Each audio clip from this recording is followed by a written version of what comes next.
Change is a process. It's not immediate, right? When something happens and then something beautiful comes out of it.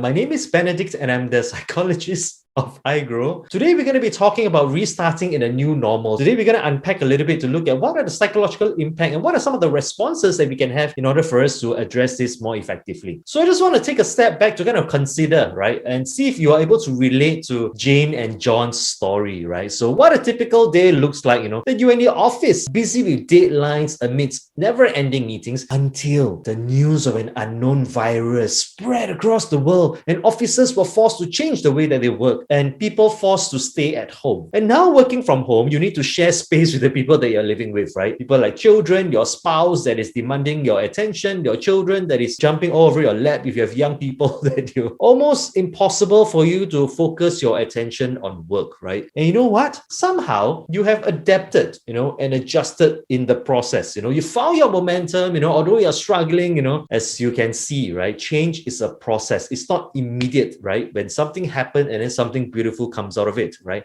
And I love the analogy of butterflies because I always get fascinated with butterflies with all the vibrant colors that they have. I like that analogy and I like a metaphor to describe change because it is a process. It is not an event. I want to share with you about how we can restart using that framework, restart, to make sure that we gain and exercise a little bit more control and at the same time for us to cope more effectively with returning back to work or working from home after returning back to work with all the changes that are happening, right? So I want to share with you this restart framework of how we can go back to the new normal.